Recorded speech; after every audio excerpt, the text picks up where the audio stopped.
Sot ka filluar farsa, ne do vazhdojmë.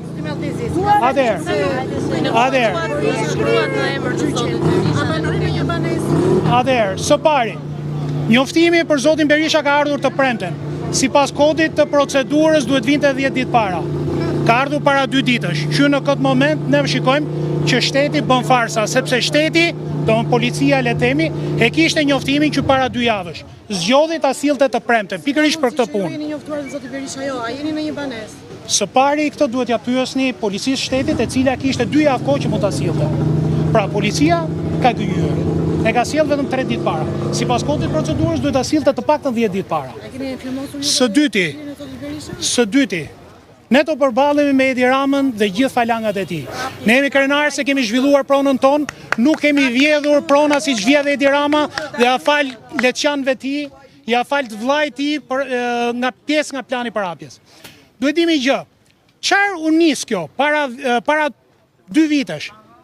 Thanë prona ishte shpronsuar. Çfarë thonë tani? Jo, nuk është shpronsuar.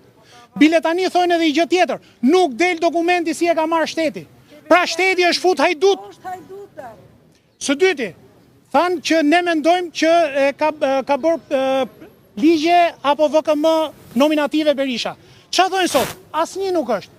E dinin fare mirë se asnjë nuk kanë çuar gjykat kushtetuese si i vetmi organizëm që kishte tagrin tonte, a është nominativ apo jo? Siç bëri për ligjin për teatrin, apo ligjin Alabar, apo 4 VKM për Bolinon. Së treti, thanë ishte në plan në përhapjes, del që vetë apo gjët e veta e kanë që jo, nuk ishte në plan në përhapjes.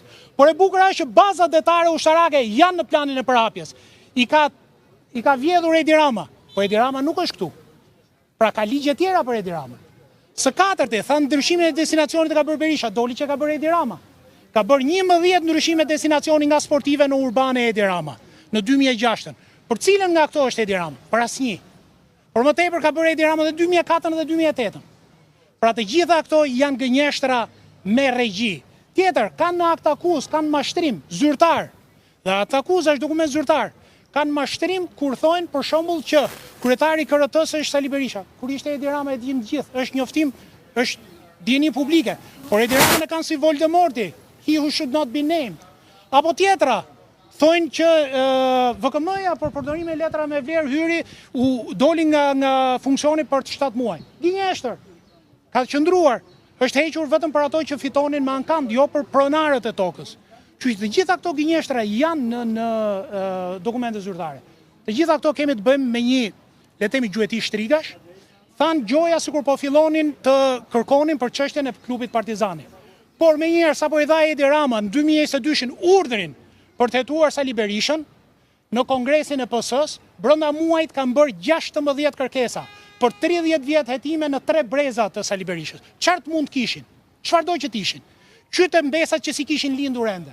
Që i kemi të bëjmë me gjueti shtrigash, kanë hetuar përdojnë që nga 2005 deri në 2023. Pjesë e kësaj dosje për dienin tuaj është dhe kandidatja e nderuara deputete që do jetë tani Ledina Alodhi, e cila ishte kandidate për Bashkinë e Korçës në 2023. Gjoja po bëjnë kërkime për klubin Partizani, thjesht e kanë pyetur si ke bler kapelet apo bluzën. Pra kemi të bëjmë me gjueti shtrigash nga garda revolucionare në urdhrat e Edi Ramës. Unë falenderoj dhe uroj gjithë të mirat. Do kërkoni Edi Ramën si dëshmitar në procesin? Po patjetër, ja u thash më përpara, Edi Rama duhet ishte i pandehur, sepse Edi Rama ka shkaktuar dëm.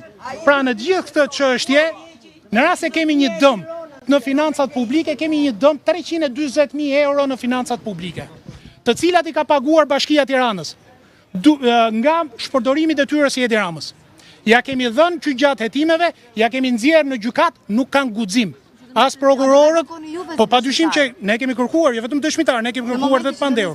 Padyshim e kemi në listën e dëshmitarëve.